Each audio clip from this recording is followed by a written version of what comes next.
Bom dia, amigos. Sejam todos bem-vindos ao canal CS Crista Virtual. Nessa manhã de sábado, uma manhã em que nós escolhemos para falar sobre Jesus. Nós vamos iniciar a nossa programação falando sobre o Evangelho no Lar, falando sobre esta obra maravilhosa que é Jesus no Lar. E vamos contar aqui com a companhia do nosso amigo Murafé, lá de Picos, que vai nos auxiliar na condução desse trabalho. Temos convidados também. Mas antes que iniciemos, queremos lembrar vocês que nós estamos ao vivo, nosso chat está à disposição. Caso queiram contribuir com alguma informação, alguma pergunta, algum esclarecimento. Então, sejam todos bem-vindos. Você que está nos acessando agora, pelos canais do YouTube, do Facebook, logo mais pelo Instagram também. E a você que vai ver esse vídeo aí num determinado dia da vida. Seja muito bem-vindo ao canal CS Crista Virtual. Seja muito bem-vindo, Murafé. Uma manhã de sábado bem maravilhosa. Bom dia, Dora. Bom dia, nossos internautas que estão aí nos acompanhando fielmente no nosso trabalho maravilhoso, que é o estudo dessa obra, né? Jesus no Lar. E hoje nós vamos ter a oportunidade de, antes de seguir os capítulos seguintes do livro, falar um pouco dessa prática, né, do Evangelho no Lar, como iniciou, como originou, como deve ser feita, quais os benefícios, qual a importância. Então, assim, será uma conversa bem prazerosa, que para muitos que não sabem nem o que é o Evangelho no Lar, ou como fazer o Evangelho no Lar, vai estar tendo a oportunidade de ir junto com a gente aprender a fazer esse roteiro em casa de forma harmoniosa, né? Então, é maravilhoso, sim, estar aqui com você, com o nosso público, com nossos convidados que já vão chegar aí, que já vão entrar para somar com a gente nesse projeto, não é isso? Com certeza. Eu vou chamar aqui a minha convidada, a Aline Costa, que está conosco já nessa programação. E você, Moura? Vamos chamar a nossa colega Elisaura, que já é uma estudiosa também, junto com a Aline, né, do Espiritismo, da doutrina, para a gente conversar aqui sobre Jesus e sobre o Evangelho. Ótimo. Antes que a gente comece, Moura, eu trouxe aqui uma mensagenzinha, uma precezinha para a gente ir se harmonizando enquanto o pessoal vai entrando. Vamos acompanhar aqui.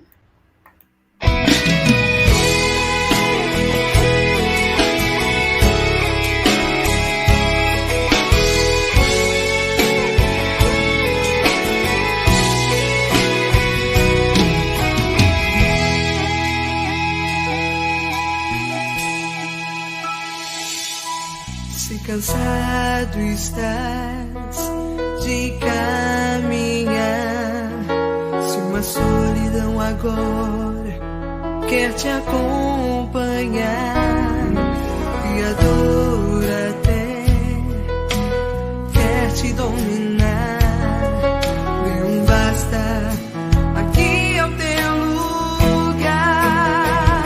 Então vem alguém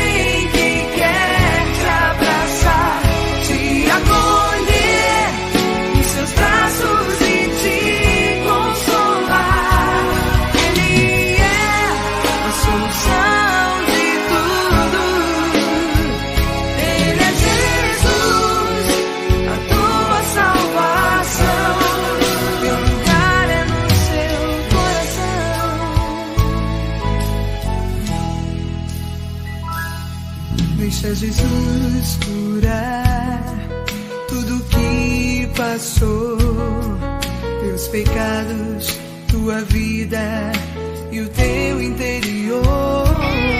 Ele é o dom do amor, deixa-te tocar no seu coração. Podes repousar. Então vem alguém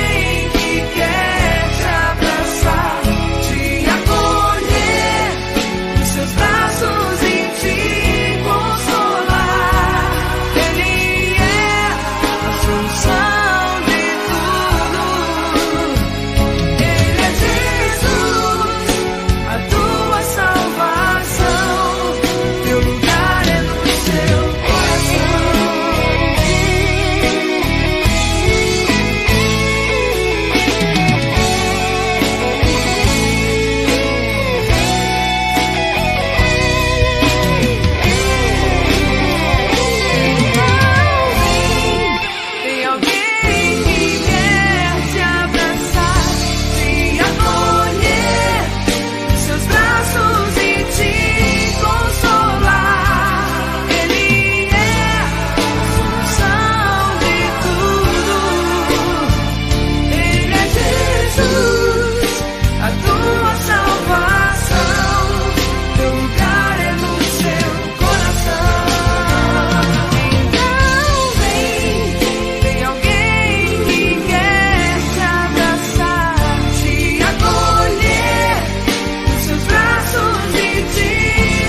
uma boa música, né, para calentar os nossos corações e nos preparando para esse momento.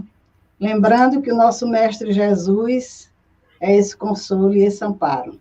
Nós já temos alguns amigos aqui nos acompanhando e a gente vai aqui já iniciar o nosso trabalho.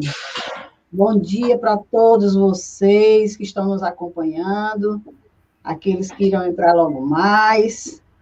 Vamos começar o nosso trabalho de hoje. Como nós comentamos no estudo passado, nós fizemos aqui a apresentação do primeiro capítulo, Moura Fé apresentou o primeiro capítulo, e nesse primeiro capítulo nós vimos que Jesus se encontrava na casa de Pedro, naquele momento. O texto diz provisoriamente, era um momento de visita, um momento em que Jesus se reunia com os apóstolos para conversar.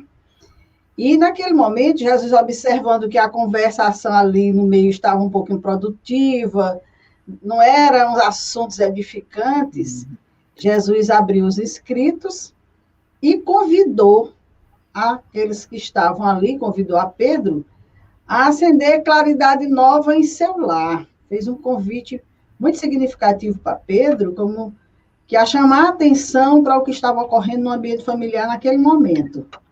E Pedro, compreendendo a proposta do mestre, consentiu. E Jesus desenrolou os escritos e diz o nosso amigo Neil Lúcio que realizou o primeiro culto cristão do lar. Então, aí está, inicialmente, um direcionamento de como surgiu essa proposta do Evangelho do lar. Então, nós vamos aqui querer conhecer um pouco mais a respeito dessa prática no lar, né? Porque a gente sabe que depois que o Cristo retornou à pátria espiritual, os cristãos se reuniam em casa para reviver os ensinamentos, para discutir aqueles ensinamentos nos seus lares, em outros locais. A gente sabe que eles eram muito perseguidos nas catacumbas, nos lugares onde podiam se encontrar, para reviver esses ensinamentos. De certa forma, era um evangelho que eles realizavam. E o Espiritismo, revivendo esses ensinamentos de Jesus, traz de volta aos lares a prática do Evangelho no lar. E aí, é justamente esse o nosso tema de hoje, a nossa conversa de hoje, sobre esse momento em que o Evangelho surge, a prática do Evangelho no lar surge no movimento espírita. E aí a gente quer saber de vocês, se vocês têm, assim, alguma ideia de como foi que surgiu essa prática do Evangelho no lar no movimento espírita. Nós temos aqui algumas informações, mas a gente queria saber se vocês têm algo aí que vocês, de repente, tiveram acesso, tiveram conhecimento. Não se preocupem se estiverem sem a informação. Só estamos fazendo aqui um início de conversa. As meninas querem... Diga, Moura. Eu ia perguntar se as meninas querem falar alguma coisa, querem acrescentar. Elas têm alguma ideia, né, do que a gente vai tentar discorrer. Ou vocês só conheceram essa prática do Evangelho no lar após conhecer a doutrina espírita? Eu fui. Bom dia a todos. Ainda nem tinha dado bom dia. A questão do culto no lar, né, do Evangelho, foi com o Espiritismo. Antes não existia, assim, na minha família, esses encontros, né, para falar do Evangelho e, logo em seguida, ter esse momento de descontração, né, de conhecimento. Uhum. Quer comentar alguma coisa, Aline? Primeiramente, bom dia a todos. Me desculpem que eu saí por conta da internet aqui, que caiu, mas foi resolvido. Bom, aqui em casa a gente sempre fez, desde pequena, desde criança, sempre fez a oração. Aí foi depois que começamos a fazer o evangelho por conta de alguns problemas de saúde que eu tive. Aí meu pai foi comprar um livro e foi justamente na livraria da Dona Dora. Entrou em contato com ela, recebeu o evangelho e a gente foi começar a fazer. Só que a gente pensava que era só prece. Depois descobrimos que foi o evangelho, que a gente fazia mesmo era o evangelho. Que era a primeira leitura, depois a gente comentava e por último a prece. Ótimo. Muito bom, né, Aline? Perfeito. Isso manteve a Aline até hoje, né? Trabalhando aí dentro dos postulados da doutrina, Dora, né? Maravilha. Os livros espíritas têm sua finalidade, realmente, né? A Aline era uma criancinha quando o pai dela esteve na livraria. Acho que ela tinha talvez 5 anos, não é isso, Aline? Mais ou menos nessa faixa de idade. É verdade. Mas aí essa questão do início, a Dora vai falar logo mais, né? Mas começou a partir, como a Dora disse, do nosso último trecho, né? Começou a partir dali. Ali que começou a ter início essas propostas do Evangelho, quando Jesus estava com seus escritos, quando tinha aquela conversa improdutiva. A partir dali começou a se estudar os escritos, a se trabalhar essas propostas do Cristo, né? A Dora vai explicar melhor toda essa questão agora, né, Dora? Segundo uma pesquisa que eu fiz, Dora, o Evangelho no Lar realmente iniciou no movimento espírita em razão de uma sugestão feita por Allan Kardec, conforme se encontra na Revista Espírita de abril de 1864. Kardec tinha publicado o livro do Evangelho segundo o Espiritismo, em abril de 1864, e aí alguns leitores escreveram a Kardec perguntando que oração seria mais indicada para as preces da manhã e da noite. Então, Kardec traz esse assunto à Revista Espírita, de abril, aonde ele, conversando com o leitor, sugere que a oração mais que ele indicaria, a mais conhecida, seria a oração dominical, o Pai Nosso. Que, por sinal, no Evangelho segundo o Espiritismo, lá na parte que inicia as preces, tem lá o Pai Nosso, trecho a trecho, conforme Jesus ensinou, e com a explicação dos Espíritos. E aí, Kardec recomendou como sendo a prece mais indicada, para a manhã e para a noite, assim como Jesus já havia indicado, né? E aí, na mesma oportunidade, nesse mesmo artigo, ele faz uma sugestão em que, pelo menos uma vez por semana, e aí ele cita o domingo, né?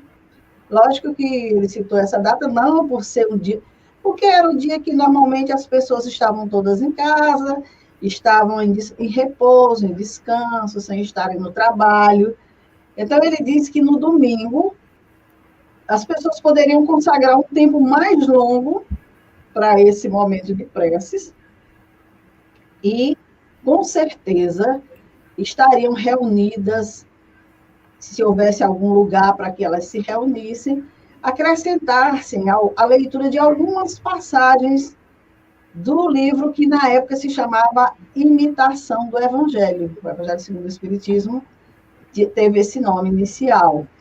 E de algumas boas instruções ditadas pelos Espíritos. Então, Kardec sugeriu, a prece indicada é a dominical, manhã, à noite, mas se você tiver um tempo no domingo, puder reunir sua família, dedicar um tempo maior para essas situações, para ir para o estudo, então, é muito bom que você pegue o livro do Evangelho e veja algumas instruções dos Espíritos e faça um estudo. Vamos dizer assim, como ele diz, pelo menos uma vez por semana, fazer esse estudo. Então, a partir daí, é que se passou a pensar em uma prática mais direcionada para o movimento espírita. Se Kardec sugeriu um domingo, então vamos tirar um dia, uma hora, e vamos fazer o estudo dessa obra de uma forma mais aprofundada, com uma discussão, como a gente vai conversar daqui a pouco. E essa prática passou a ser difundida nas casas espíritas, nos atendimentos fraternos, nos estudos que a casa realiza, nas nossas conversas, porque quando eu conversei com o pai da Aline e sugeri essa prática, é porque eu também, num determinado momento da minha vida, cheguei à casa espírita com uma certa necessidade e, ao longo do trajeto que eu fiz dentro da casa espírita, me foi sugerido o evangelho, a prática do evangelho no lar, que nós começamos a realizar com bons frutos, graças a Deus, com bom proveito, e aí passamos a informação adiante, para que pudesse favorecer a mais pessoas. Então, dessa forma, a gente entende que, por essa razão, o movimento espírita passou a realizar essa prática também como uma forma de reviver os ensinamentos de Jesus no lar, como faziam os antigos cristãos. Verdade, Dora, né? Porque o que a gente tem que começar já de início a entender é que a prática do Evangelho no lar é um estudo reflexivo. Não é apenas você abrir ali aleatório, como se costuma fazer, abre aleatório, estuda aquele evangelho e tudo ok. Não, é algo além, é algo que vai muito além desses poucos minutos onde se presume estar recebendo proteção espiritual, fazendo, entre aspas, uma limpeza ali no ambiente, mas o próprio Emmanuel relata lá no 50 anos depois, o livro 50 anos depois, que ele diz que se um homem é a partícula divina da coletividade, o lar é a célula sagrada de todo o edifício da civilização. Então, essa questão do próprio Evangelho no lar, fundamentado aí, quando se questionar a Kardec, o que oração fazer, como orar e tudo mais, e Kardec deu essa proposta do próprio Evangelho no lar, né, como também posteriormente veio a questão das preces, né? Das preces para todos os tipos de situação, qual consta no livro da codificação. E veio trazendo justamente de forma, né, que pudesse, de certa maneira, esse evangelho no lar nutrificar, né, os espíritos que estão naquele lar encarnados, nós, vivos, e desencarnados também. Porque essa prática da leitura do Evangelho, eu não gosto nem de dizer leitura do Evangelho, eu gosto de dizer estudo do Evangelho, porque são reflexões que você faz. Você não vai ali apenas para abrir aleatório e ler. Eu, particularmente, já não gosto dessa questão de abrir aleatório. Eu gosto de seguir sequencialmente, como se eu estivesse estudando o livro Evangelho no Lar. Eu não faço o meu Evangelho, vou abrir o acaso. Não, nós sabemos que não existe acaso. Não existe acaso. Então, quando eu faço o meu Evangelho no lar, eu começo do início e vou sequenciando até terminar o estudo total da obra. É porque é uma oportunidade de estudar, de reflexionar. E essa prática da leitura desses preceitos da doutrina espírita, ela é uma importante ferramenta, porque ela traz contextos de evolução, né, moral e intelectual para quem está ali a estudar. Por isso, quando Jesus, lá no início, quando a gente falava, na aula passada, das conversas improdutivas, que ele falou para Pedro, e ali foram ler os escritos também, ali se estudou, começou ali o primeiro evangelho no lar, o primeiro culto no lar, que se tem conhecimento na história, nas histórias do Novo Testamento. E o próprio livro dos Espíritos vem trazendo também essa questão, lá no capítulo 6 da Lei da Sociedade, quando Allan Kardec diz que, através dos laços, né, através dos espíritos, a gente coloca os laços sociais necessários ao progresso. E os laços da família, eles estreitam esses laços sociais. Então, eis aqui que os laços da família são uma lei natural. Então, dessa forma, é imprescindível, né, e é possível também perceber que, a partir do momento dessa releitura do Evangelho, dessas reflexões, desse estudo, juntamente com a família, naturalmente o espírito começa a fazer sua transformação moral. Você fez uma colocação aí, Moura, que eu achei interessante, porque assim, quando eu comecei o Evangelho no Lar, eu fui orientada a fazer na sequência. E eu fiz com minha família todo um tempo na sequência. E aí, depois, eu resolvi fazer ao acaso, para mudar um pouco. E o interessante dessa prática no acaso foi um momento que aconteceu em minha família. Eu comecei a fazer a prática ao acaso. E aí, um determinado dia, eu abri, ninguém pode ver o reino de Deus se não nascer de novo. Fizemos a leitura. No próximo evangelho, eu abri, ninguém pode ver o reino de Deus se não nascer de novo. Fica engraçado, nós fizemos essa mensagem na semana passada. Mas, talvez a gente não tenha revisto verdadeiramente como deveria ser. E aí, na terceira semana, ninguém pode ver o reino de Deus se não nascer de novo. Aí eu me preocupei, eu digo, opa, tem uma informação aqui chegando que está insistindo em chegar. Na época, minhas filhas eram adolescentes, eu comecei a me preocupar se alguém estaria passando por alguma necessidade. E aí tinha também uma moça que morava comigo, tinha passado a morar comigo, me auxiliava, que passou a fazer parte do evangelho também. Digo, bom, eu não sei o que está acontecendo, eu vou aproveitar aqui e vou falar, direcionar mais para a questão do aborto. Porque, de repente, está acontecendo alguma situação que foge ao meu conhecimento, seja com minhas filhas, seja lá com quem for, e é o momento de orientar.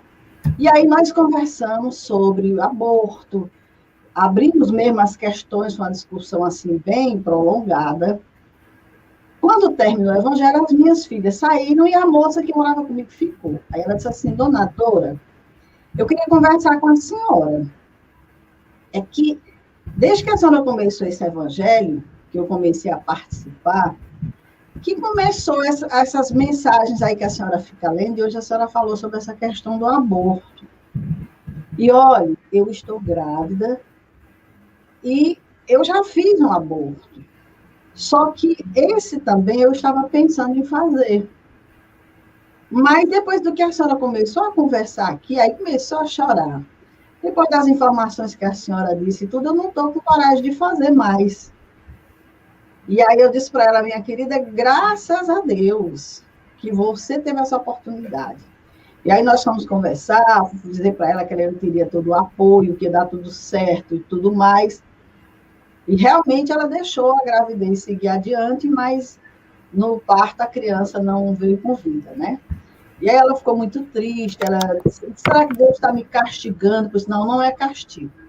E aí a gente conversou muito sobre isso, e em outro momento ela teve outra criança, né?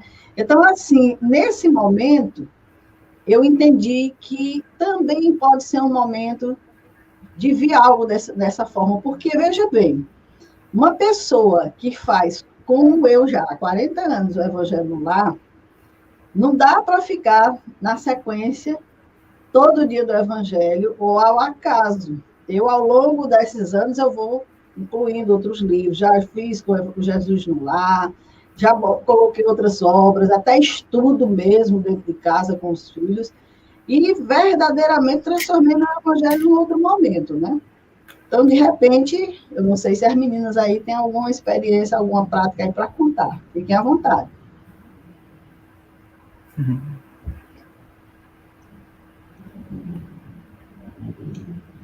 Aline, fique à vontade. Meninas tímidas. Já ia dizer o mesmo, mas obrigada, Elizabeth. É interessante porque a partir dessa história, né, que começou o Evangelho no Lar, desde então a gente continua. E sempre é bom a gente fazer, é um esclarecimento a mais, acho que às vezes flui uma sabedoria, coisas que a gente antes não tinha nem noção, hoje a gente já sabe mais ou menos como é que entender mais, consegue entender mais, ter uma compreensão maior.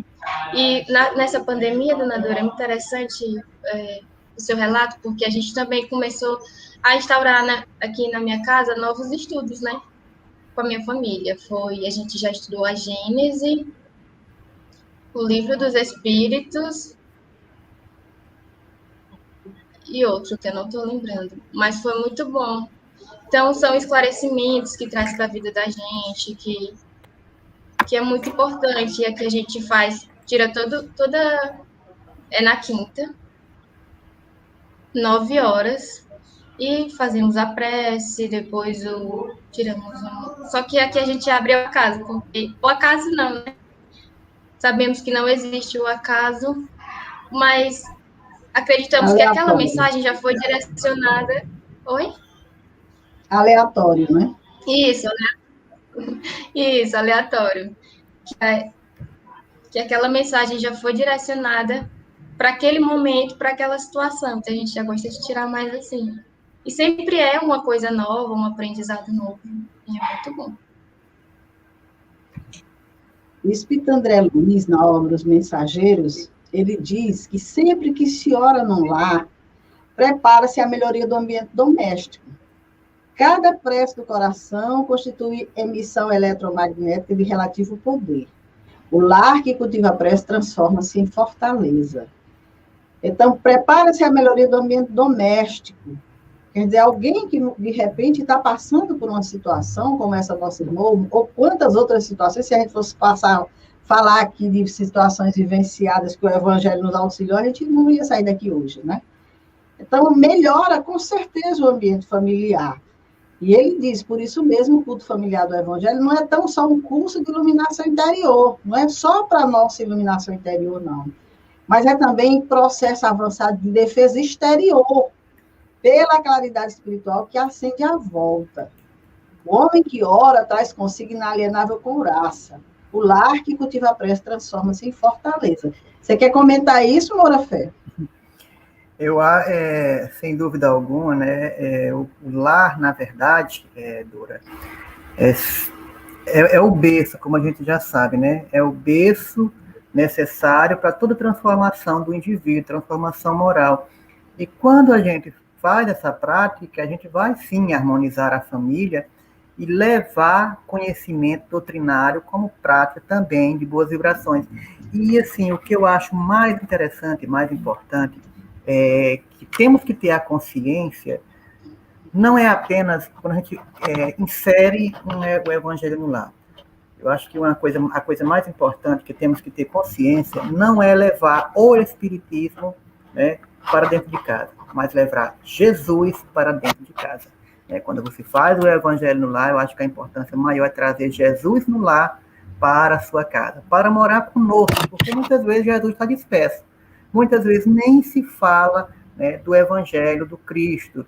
E, porventura, podemos estar fazendo o Evangelho buscando tirar apenas ciência, né, conhecimentos específicos daquela questão, sem realmente tirar Jesus, né, o amoroso Mestre. Então, como nós observamos, o que estamos contribuindo, na verdade, com o Evangelho no lar é algo muito importante, né? Eu tenho que fazer meu Evangelho no lar, mas eu tenho que perceber o que é que eu estou contribuindo, porque a família, como eu já falei, é o berço, e o berço que caminha para a humanidade.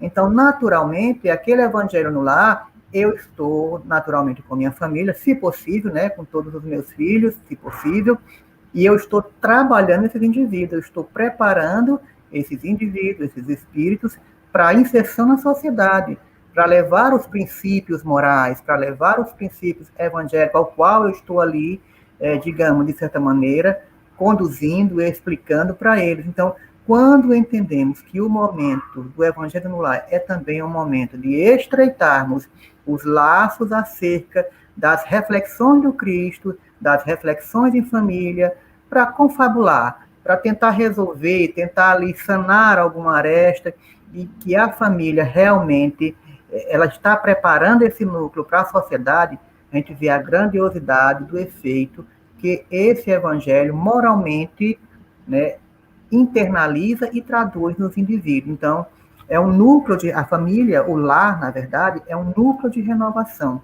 é uma usina, né, que gere para o mundo o subsídio com arquétipos doutrinários, ao qual preparamos moralmente e espiritualmente, sempre sob a égide do Cristo, para que se possa conviver melhor lá fora.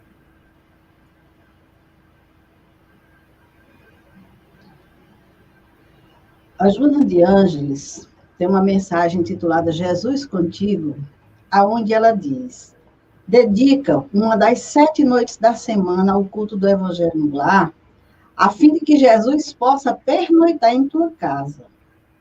Prepara a mesa, coloca a água pura, abre o evangelho, distende a mensagem de fé e enlaça a família e ora. Jesus virá em visita. Olha que maravilha. Uma vez na semana, a gente convidar Jesus para pernoitar em nossa casa. Estar conosco no horário do evangelho e permanecer conosco. E aí ela diz, quando o lar se converte em santuário, o crime se recolhe ao museu. As criaturas se evangelizam, né? Quando a família ora, Jesus se demora em casa.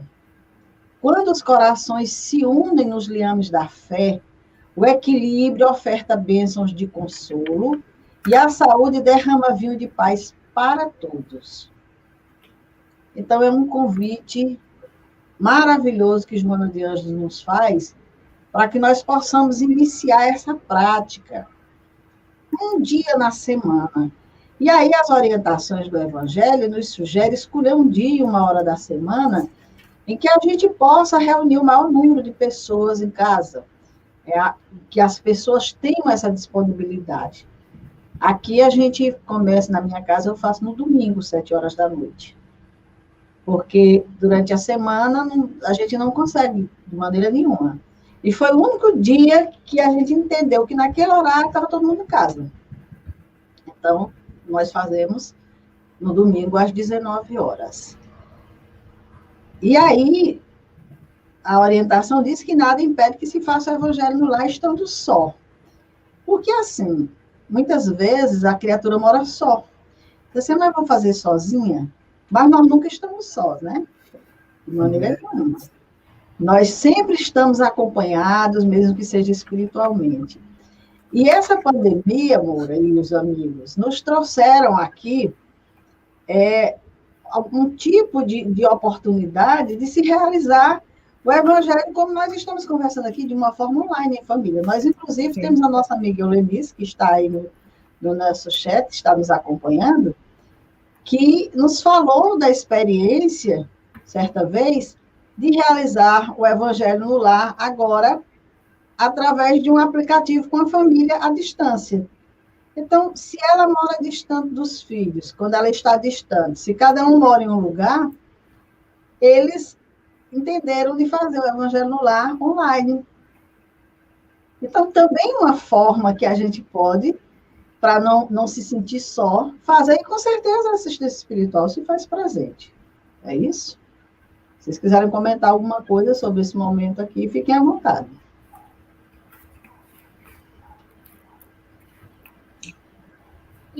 Na leitura, né, dessa terceira parte do livro, Jesus no Lar, Jesus, ele sempre, né, ele aproveitava aqueles momentos em que os apóstolos estavam juntos, ali na casa com a sogra de Pedro, né, e ele fazia a leitura da Torá, e em sequência ele já ia fomentando algumas reflexões a respeito das leituras.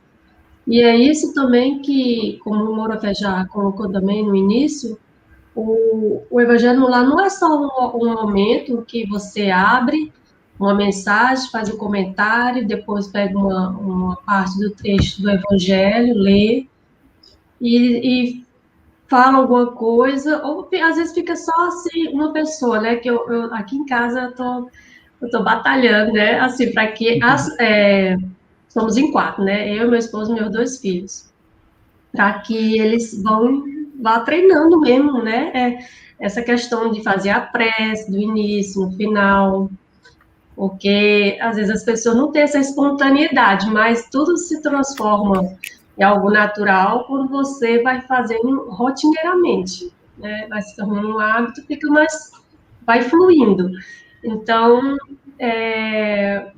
quando é feita a leitura de qualquer mensagem que abre aleatoriamente, né, como a Dora falou, não existe por acaso, por isso que eu nunca coloquei na sequência, amor. Nunca coloquei na sequência o Evangelho, né? Eu sempre coloco realmente abrindo ao acaso, vamos dizer assim, né? Aleatório. porque a gente não sabe a necessidade em que tem de se abrir naquela mensagem, naquela leitura. Então, eu já tive, sim, muitas experiências de cair justamente no que a pessoa estava precisando ouvir, ou nós mesmos, ou um ente querido, um filho, uma sobrinha, né, um espírito encarnado que esteja ali no nosso convívio familiar, passando alguma temporada, e pode ter certeza, se não coincidiu para ninguém da casa, ninguém está se vendo na necessidade de estar ouvindo, vamos pensar que também a espiritualidade pode estar trazendo alguns irmãos e que necessitam daquela mensagem.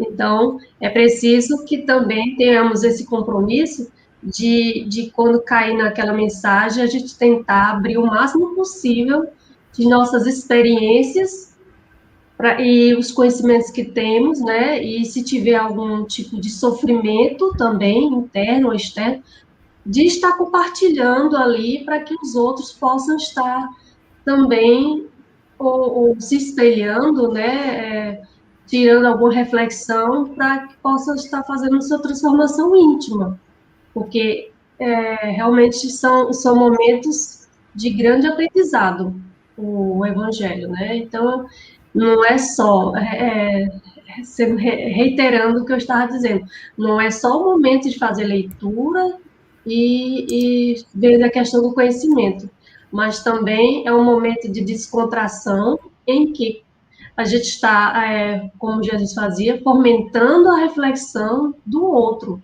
que o outro possa estar se abrindo, né? Pelo menos tentando, naquele momento, dizer, eu penso assim, eu penso dessa forma, eu já passei por isso, eu não entendi, eu gostaria de entender mais o que é esse assunto, eu não sabia, porque acontece, né, principalmente muito adolescente, criança, não sabe nada a respeito do assunto, então, naquele momento, é um momento, realmente, de aprendizado para o espírito. Encarnado e desencarnado também. Na minha prática, como eu disse, há 40 anos, inicialmente eu comecei o estudo do Evangelho capítulo a capítulo, em virtude de você não deixar nenhuma parte sem ser consultada, o que é muito importante, você ter um estudo completo da obra. Mas já houve momentos em que estava na mesa participando apenas a minha filha e uma neta adolescente. E como a gente já vem ao longo de muito tempo nesses estudos do Evangelho, eu resolvi direcionar para adolescente o estudo. E aí nós escolhemos uma obra direcionada para adolescente para conversar no Evangelho sobre questões, porque o Evangelho você vai trabalhar a necessidade. Naquele momento, bom, eu conheço o Evangelho, já li, não vivencio, claro, ainda, mas já li o Evangelho há vários anos, estou sempre em contato, mas aquela adolescente não. E aí nós começamos a estudar obras direcionadas para a adolescência, e foi muito interessante, porque deu assim um start, como que tivesse alcançado a criatura, né? Mas é isso. Agora, claro, a gente não pode forçar a participação de ninguém. A gente convida, mas forçar a participação, se a pessoa não quer, não force, não adianta. A pessoa vem emburrada, vem chateada, se bem que por algumas experiências também, né, como eu falo de adolescentes, teve um determinado momento que não vinha muito satisfeita. A mãe obrigava. E ficava chateada, fechada. Mas com o tempo, começou a mudar aquela forma de vir, a atenção, o olhar, ficou mais amena a expressão. Então, a gente também tem que atentar para algumas coisas, para não ser aquela coisa, não força. Não, não é não forçar. É convidar, porque muitas vezes a criatura está precisando justamente daquilo ali. Né? Fiquem à vontade se quiserem comentar.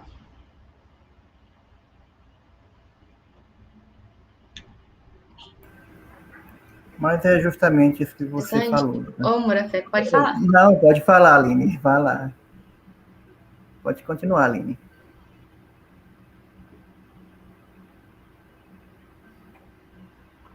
É interessante que a dona Dora estava comentando, porque esse simples esclarecimento, né, sobre o aborto ajudou uma jovem. Então, sempre pode ajudar alguém que, quando não é encarnado, é desencarnado, porque quando a gente faz o evangelho aqui, eu sinto uma vibração tão gostoso, é uma vibração assim tão leve, é uma paz que a gente sente. E eles trazem, né, também espíritos que precisam daquele auxílio. Uma vez eu vi que a espiritualidade trazem espíritos que precisam daquele auxílio, que precisam escutar só para aquele momento e depois eles levam. E é bem interessante, porque não ajuda só a gente, é como se fosse a corrente do bem, né? Ajuda sempre outras pessoas que estão ali próximas e ajuda desencarnados também. Você me fez lembrar, Aline, de uma obra que eu li há um tempo atrás, Os Insondáveis Caminhos da Vida, aonde trata justamente da situação de uma criaturinha que foi doutrinada na mesa mediúnica e acompanhou o doutrinador à casa dele, para observar o comportamento dele. E lá na casa do doutrinador, existia a prática do evangelho no lar, e esse espírito se vinculou a essa prática do evangelho no lar. Ele estava sempre presente assistindo o evangelho. O mais interessante nessa questão é que ele desejou demais reencarnar naquela família, ser educado por aquela família. Porque ele era de uma outra nacionalidade, ele era um alemão. E aí ele quis nascer naquele lar e ele forçou a situação, porque a mulher da casa, que era a esposa do Dr. Jorge André, que já desencarnou, ela já tinha feito até ligação de trompas. E o espírito reencarnou. O Dr. Jorge André foi assistir a cirurgia para ver como é que pode. O médico disse, fez alguma ligação, religou? Não, pois está aqui, está feito. E o espírito nasceu. Nasceu com dificuldade de falar, que era a primeira reencarnação no Brasil. E ele, por muito tempo, achou que o menino tinha algum problema. E lá um dia, visitando o Divaldo, a Joana esclareceu essa situação para ele, quem era esse espírito. Então, realmente, às vezes, os espíritos, não quer dizer que todo espírito que está assistindo vai nascer no seu lar, não é isso. Nós estamos narrando aqui uma experiência que está lá registrada nessa obra. Então, nós podemos lembrar que o núcleo familiar, ele pode se dar por laços consanguíneos, né? Sim. Que realmente a gente vai, porque no caso desse alemão, né? Ele não era um espírito, ele estava vindo pelos laços consanguíneos, mas não havia também os laços espirituais com aquela família.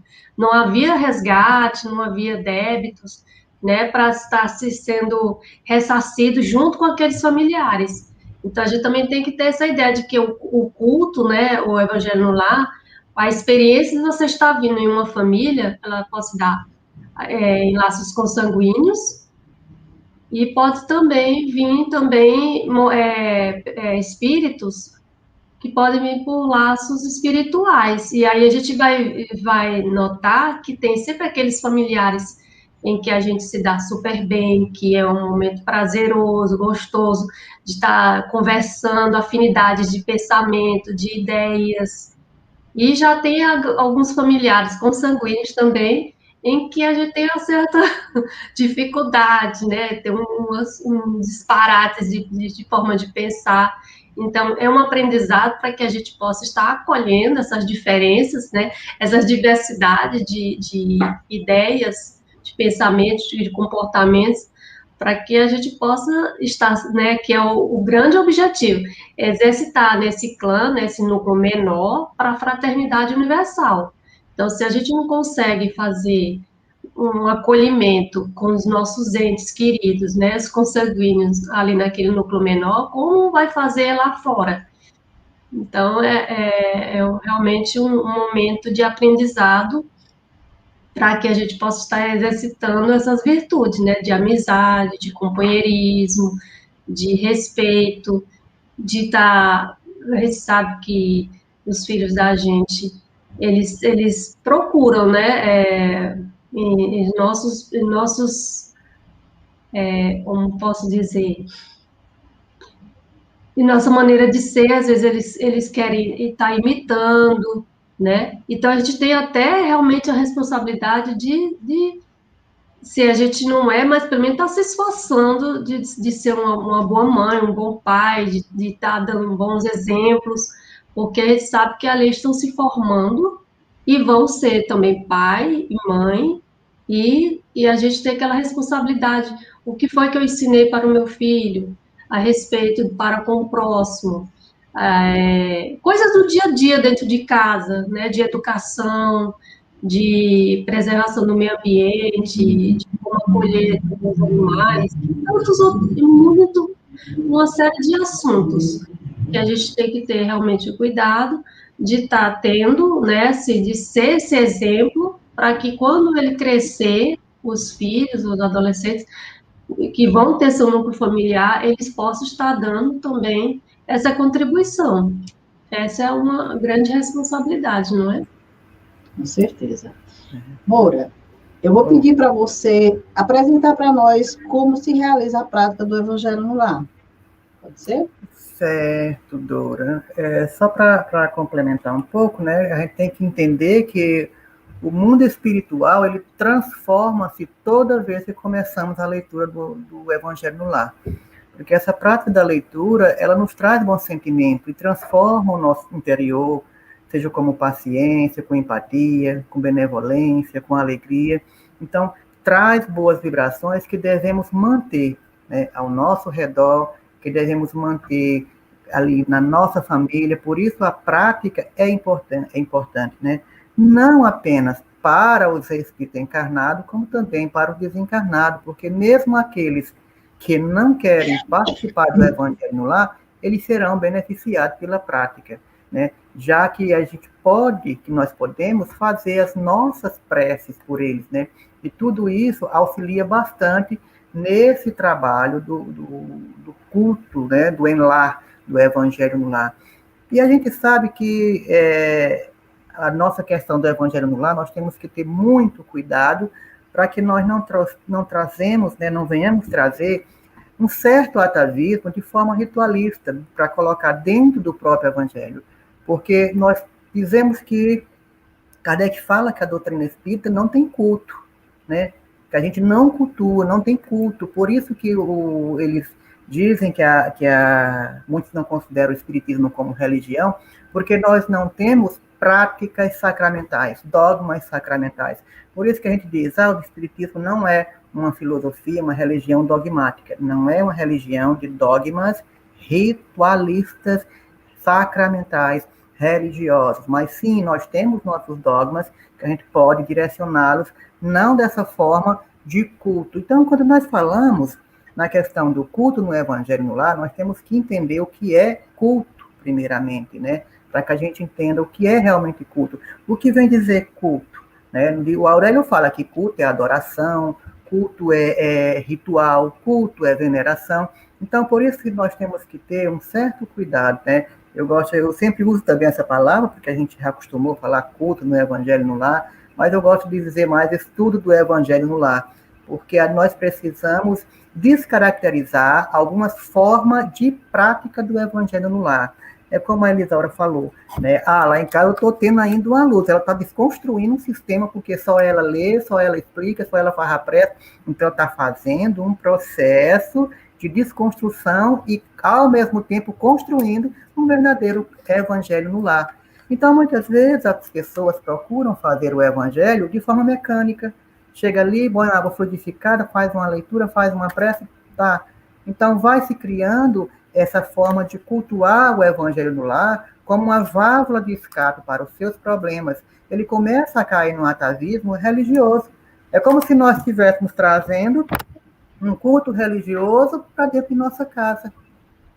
Como outros clérigos religiosos faz as suas novenas, faz os seus textos, faz as suas coisas. Então, muitas vezes você começa, se não tiver cuidado, traz esse simbolismo, essa sua forma ritualista para dentro de casa e vai descaracterizando a verdadeira essência, o verdadeiro sentido do verdadeiro estudo oculto do Evangelho no lar. Porque a nossa proposta, meus irmãos, é a nossa conexão com Deus. Nós tentamos nos conectar com Deus em espírito, pelo pensamento, porque nós sabemos que o pensamento é tudo, a forma é nada. E nós chamamos Deus, nós chamamos Jesus, nós chamamos espíritos de luz no nosso Evangelho, porque sabemos que também tem os espíritos brincalhões, tem os espíritos que trabalham para desconstruir esse processo do Evangelho no lar. Porque nós sabemos o respeito que devemos ter com aqueles que não vivem mais sobre a terra.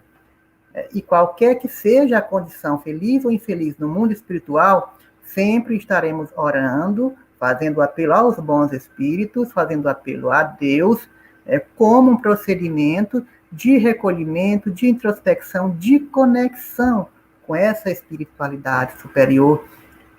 Então, nosso culto no Evangelho no lar não é um rito, não é um ritual. Se alguns adeptos fazem dessa maneira, vamos desconstruir. Não é um ritual, né? Não estamos ritualizando, porque nós não temos sacerdote, né? Por isso a doutrina não é considerada uma religião, porque nós não temos sacerdote, ninguém nomeou um sacerdote, nós não temos práticas sacramentais de forma alguma. E dessa forma, para que a gente possa evitar determinadas confusões, nós nos recolhemos, quando vamos executar essas práticas do Evangelho no lar, a gente pede-se que a pessoa, de certa maneira, escolha um dia propício para seu trabalho, para seu momento de reflexão, para seu momento de estudo. E nesse dia específico, ela vai trabalhar mais ou menos 30 minutos. Ela vai trabalhar mais ou menos 30 minutos. Se for possível, reúna todos os familiares. Se puder, reúna todos os familiares. Se tiver alguma obra complementar que ela vai inserir junto com o Evangelho, um livrinho de mensagem, um livrinho de prece, é interessante, sim, para harmonizar, criar um ambiente propício. Mas, Moura Fé, eu não sou espírita, eu não tenho o Evangelho no lar, eu não tenho o Evangelho segundo o Espiritismo. Então, pegue sua Bíblia, que é a mesma que nós utilizamos. O nosso Evangelho é o Novo Testamento. A diferença é porque nós temos as passagens, que da mesma forma que está no Novo Testamento, nós temos as passagens no nosso Evangelho e temos a interpretação na visão espírita. Então, pode pegar o seu Novo Testamento, pode pegar o seu livro de devoção, do seu santo preferido, não tem problema, mas aí você se reúne, vamos fazer uma prece antes de iniciar esse trabalho, naturalmente, para que possa harmonizar o ambiente, tentar discutir, reflexionar com as pessoas que estão ali. Costumamos trazer água para fluidificar as águas, que é magnetizar as águas, que é o magnetismo que existe antes mesmo do espiritismo, que nós sabemos que as propriedades que a água possui, e magnetizada, elas harmonizam o nosso campo magnético, harmonizam o nosso campo orgânico também. Trabalhamos essa questão do Evangelho lá num processo de 30 minutos. Fazemos a leitura inicial antes da prece, fazemos uma prece, você pode fazer a sua prece para Deus, para seu santo de devoção, para seu anjo da guarda, para um espírito afim, não tem problema. Nós, na doutrina espírita, particularmente eu oro sempre para Jesus Cristo, eu oro sempre para Maria Santíssima, para os espíritos de luz. É assim que eu começo meu trabalho de Evangelho no lar. Depois lemos o Evangelho, fazemos a interpretação e, para finalizar, vamos fazer uma prece final. Uma mensagem, pode ser uma mensagem edificante, e em seguida fazemos uma prece de agradecimento, porque quando abrimos o Evangelho no lar, nós criamos toda uma proteção. Toda a espiritualidade vem de encontro a você naquele momento. Os espíritos que estão ali, mais brincalhões, mais desavisados, que estão querendo perturbar, eles são, naquele instante, envolvidos e colocados, de certa maneira, digamos assim, afastados do ambiente para não perturbar. Mas estarão ouvindo, estarão absorvendo todo aquele evangelho, toda aquela energia. E ali fica, sempre no mesmo dia, sempre no mesmo horário, um compromisso firmado com a espiritualidade que vai vir naquele dia, naquele horário específico, para trabalhar o evangelho no lar. Crianças podem participar, famílias podem participar, vizinhos podem participar. Lembrando que aqueles que aparecem interruptamente, né, do nada na sua casa, para atrapalhar o seu evangelho, você vai ter que convidar aquela pessoa, se ela quiser, e participar, mas você não vai poder parar o seu trabalho de evangelho no lar. Você tem que articular para que essas intervenções não atrapalhem o evangelho no lar. Aos espíritas, né, que já têm uma mediunidade aflorada, não é permitida como manifestações espíritas de nenhum teor, de nenhuma natureza, no culto do evangelho no lar. Para isso, nós temos a Casa Espírita com seus trabalhos específicos para essa natureza. Nós temos que entender também, dentro dessa proposta, que todo o ambiente é criado como se fosse um campo de força espiritual, magnético, né? Quando você cria o evangelho no lar, você cria um ponto de luz que só tem a crescer, que só tem a aumentar dentro do seu lar, dentro da sua casa, expandindo por todo o ambiente. Se for um apartamento, vai no apartamento todo. Se for um prédio, vai no prédio todo, porque a espiritualidade, ela está ali para envolver a todos.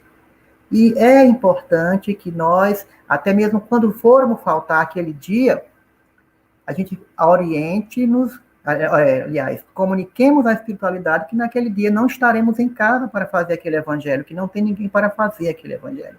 Mas onde quer que estejamos no momento daquele horário, fechemos nossos olhos e façamos uma prece para dar continuidade a esse trabalho, porque o evangelho no lar, ele corresponde a um manancial de energias, de amor, que a cada dia temos essa oportunidade de trabalhar com a família, com a espiritualidade e com todos que somos convidados a aprender mais. E é isso que a gente tende para fazer dentro da proposta do Evangelho no Lar. Naturalmente, nos nossos sites, nos nossos canais, vocês podem ver mais apuradamente como fazer o Evangelho no Lar. Né? Vou deixar com a Dora, nós já estamos extrapolando os momentos finais. Seu microfone, Dora. Bom, encerrando a nossa atividade aqui, nós temos uma mensagem ainda para colocar, mas lembrando o que nos diz André Luiz no livro Os Mensageiros. Quando no lar são levantadas paredes espirituais com substâncias sublimes do amor, dedicação e ligação com Jesus, isolando o lar da atmosfera miasmática da crosta, somente entram nesse ambiente espíritos autorizados. Mesmo assim, aqueles que o guardam terão que abrir a porta. Então, veja bem, a atmosfera que a gente cria, a assistência espiritual dentro da casa, de irmãos que vão estar ali, que não vão permitir o acesso de qualquer entidade à nossa casa, não. Para entrar, vai precisar do concurso deles. Amigos, como bem disse o Moura, nós vamos buscar nos meios de comunicação mais informação, e mais nós teremos, ao longo desse estudo dessa obra, muitos momentos para conversar sobre o Evangelho no Lar, algumas coisas que nós não colocamos aqui, mas, para finalizar, eu vou colocar aqui uma mensagem do Espírito Sheila, para a gente fechar esse momento, aonde a gente vai, vamos dizer assim, encerrar, por hoje, essa nossa conversa sobre o Evangelho no Lar. Então, hoje, dentro dessa proposta que nós acabamos de realizar, de conversar sobre como surgiu o Evangelho no Lar, de que forma a gente vai poder realizar, a gente vai buscar isso bem mais e mais dentro desse trabalho que os nossos irmãos nos oferecem através dessas redes sociais. Então, nós vamos aqui passar essa mensagem do Espírito Sheila, que é um espírito que traz essa mensagem no livro Luz no Lar, que é um livro psicografado por Francisco Cândido Xavier e por espíritos diversos, aonde ela diz: se a tempestade nos desvasta as plantações, não nos esqueçamos do espaço divino do lar, onde o canteiro de nossa boa vontade, na vinha do Senhor, deve e pode florir para a frutificação a benefício de todos. Organizemos o nosso agrupamento doméstico do Evangelho. O lar é o coração do organismo social.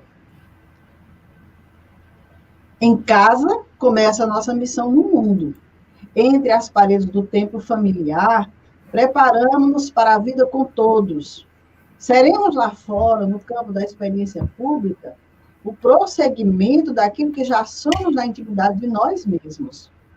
Fujamos a frustração espiritual e busquemos no relicário doméstico o sublime cultivo dos nossos ideais com Jesus. O evangelho foi iniciado na manjedoura e demorou-se na casa humilde e operosa de Nazaré antes de espraiar-se pelo mundo.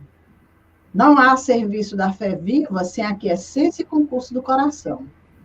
Se possível, continuemos trabalhando sob tormenta, removendo os espinheiros da discórdia ou transformando as pedras do mal em flores de compreensão, suportando com heroísmo o clima do sacrifício.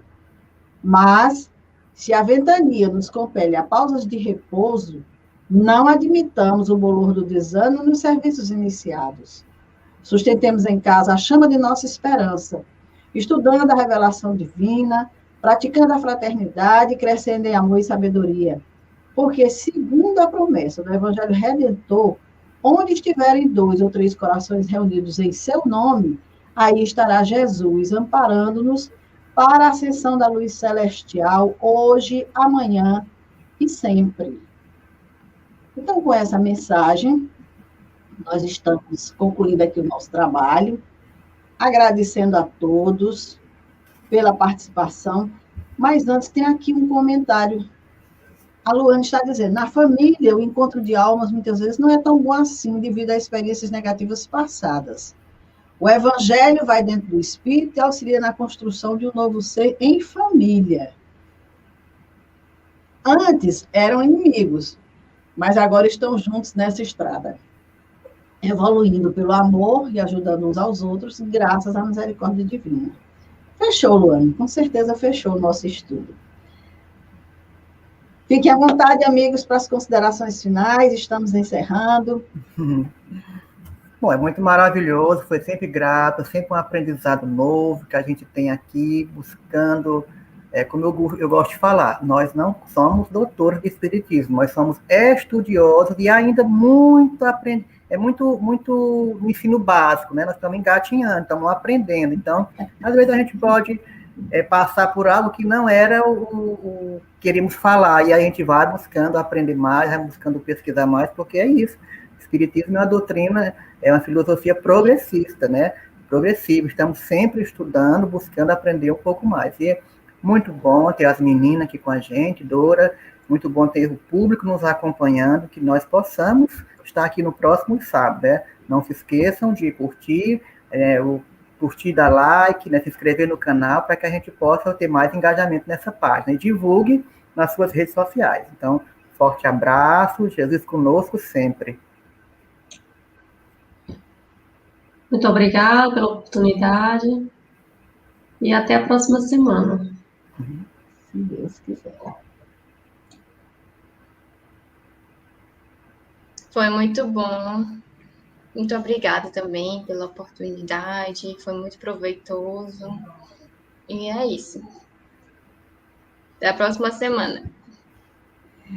Antes de encerrar, eu quero passar aqui a programação que nós vamos realizar no próximo sábado à tarde, de aniversário da nossa Casa Espírita Semente Cristã.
Estamos só nós agora?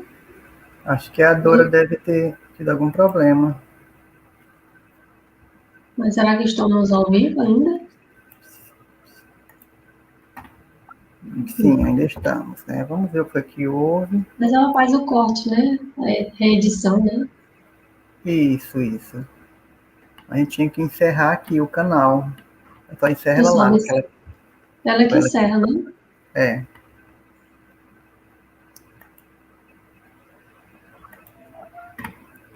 Bom, gente, a nossa colega Dora teve algum problema lá, né? Mas a gente vamos agradecer a vocês que estão nos acompanhando até agora e vamos dar por encerrado o nosso trabalho, viu? Então, a gente vai sair da sala, com certeza vai ser desconectado o programa, não é isso? Pois um forte abraço, fiquem com Deus e até o nosso próximo sábado, com muita paz e com muito amor no coração de cada um de vocês, ok? Tchau, tchau, gente. Tchau. Tchau. Tchau.